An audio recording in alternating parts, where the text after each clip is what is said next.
Inside Out 2 is destroying the box office, already 3/4 of the way to $1 billion worldwide after only its second weekend. That is insane, and it's a much needed win for Pixar, but what does it mean for the studio going forward? And what can everybody learn from this? What made this so successful? First up, I don't think some of you realize just how well this movie is doing. Last weekend, it pulled in $155 million in the US and just shy of $300 million worldwide.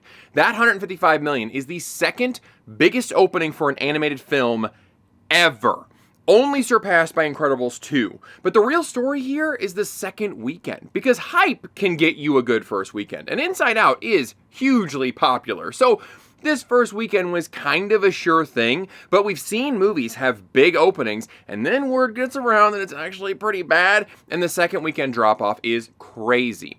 Phase 4 and 5 MCU have been having this problem with okay openings fueled by MCU diehards, and then they have a 60 to 65% drop the second weekend. Damn! But Inside Out 2? Only a 35% drop, bringing in $100 million on its second weekend. No animated movie has ever done that. Only Mario came close with $92 million. Only 6 other movies have made more than that on their second weekend. Now, Pixar learned something from Elemental, and they plan to keep this in theater for 100 days. So obviously, it's going to cross $1 billion. It's just a question of how far over $1 billion will it go. I'm gonna go with 1.4. I can feel that in my jellies. Something else successful is this video, but only if you hit the like button. I didn't see that coming. Back with this amazing cup, again from Hobby Lobby. If you want cool mugs, apparently Hobby Lobby is where you gotta go. Okay, this movie is a massive success already. They could stop showing it today, and they've already made a profit. The question remains, why? I mean, Inside Out was a fun movie. Many people really love it, myself included, but did that lead to these kinds of ticket sales? My personal theory is that the first weekend should have beaten the pants off Incredibles 2, but Disney has a little bit of a problem. Many parents do not trust them anymore. Disney Plus has been losing subscribers, and other than Elemental, no Pixar project has made money since 2019 with Toy Story 4. Elemental barely made profit, partly due to Disney just saying, screw it, we're leaving it in theaters. I'm not leaving. I'm not leaving. After a while, it did inch its way across the break-even line. The other movies since Toy Story, Onward, Soul, Luca, Turning Red, and Lightyear, don't have a ton of super fans. And they've slightly tarnished the studio's reputation as being unbeatable. So some of the hype for Inside Out 2 was likely dampened by some of the audience thinking, I mean, look what they did to Buzz. There's no way they're gonna respect Joy and the gang. The other issue is the lack of parental trust. New services like Daily Wire's BentKey and Angel Studios streaming services are gaining popularity because parents don't want to vet every show their kids watch. Who's got time for that? And they no longer trust Disney to provide shows they don't have to worry about. We've seen executives on camera saying, hey, nobody tried to stop them from enacting their not-so-secret gay agenda and how they were putting queer stuff in everything that they could. Recently, we have another Disney executive saying they avoid white men. Access Media can try to cast doubt on the audience, but parents aren't stupid, and they can see the attempted cultural influencing Disney is working at.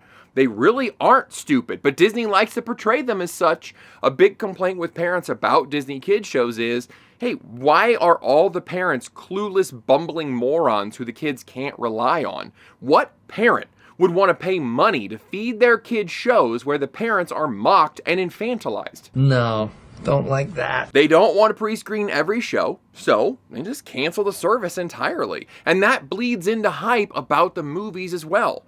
When I go see family movies, I take all my kids, I do reviews of them. I call it the 6 Kid Reviews.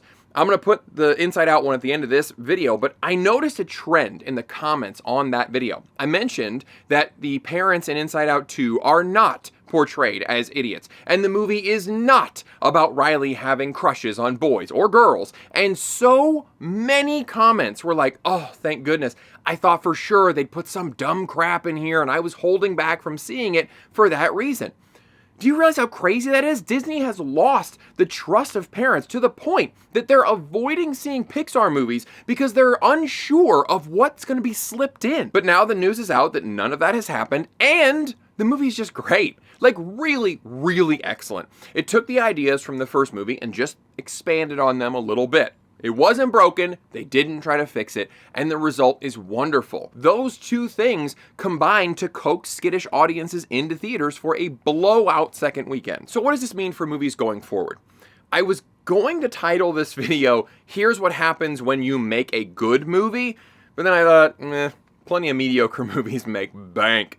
You gotta give the audience what they want. And one of the things that they might want is a quality family movie, like Inside Out 2.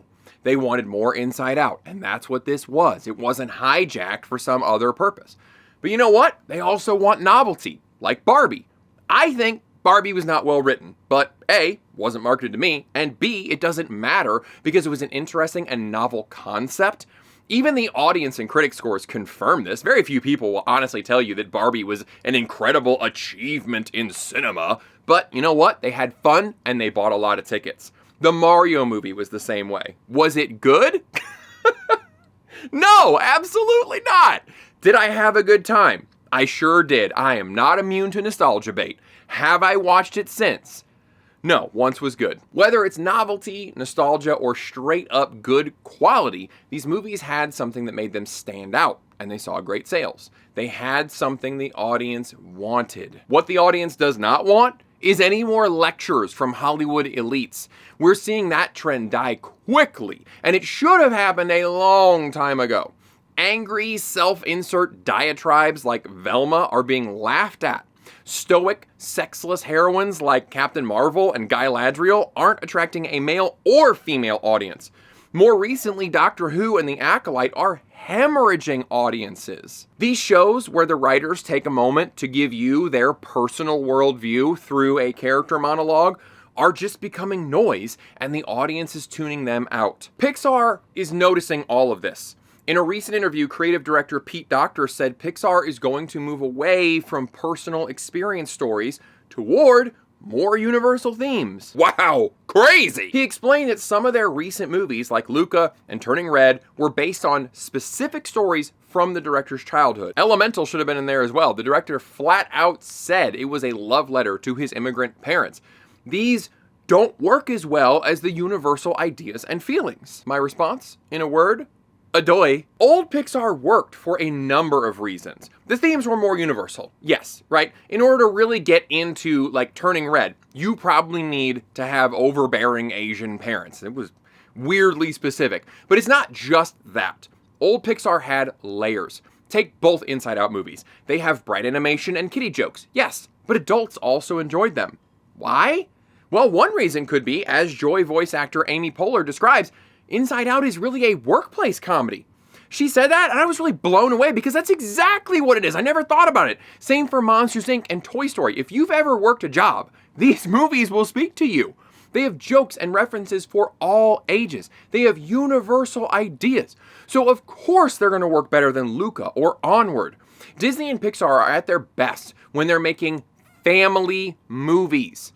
Zootopia, that's a buddy cop movie. Why is Bluey so popular? Because there are storylines for kids and adults.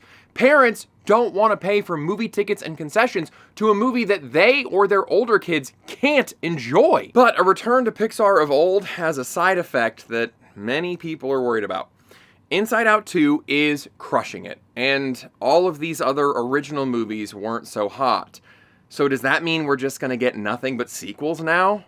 Maybe, for a while. Elio is due out next year, but that doesn't really look promising, and Toy Story 5 is already in the works. Look, I'm not in love with the idea of endless sequels, but there is something to be said for getting back to basics. The fundamentals, doing the drills. Maybe that's what Pixar needs right now. Sometimes a sequel is a lazy cash grab, like Frozen 2. Sometimes it's an accidental wake-up call, like Inside Out 2. What I would love to see are some sequels that imitate what made Pixar so great, which is what Inside Out 2 did. Then, the new writers at Pixar can kind of get back to what works, then start making original bangers again.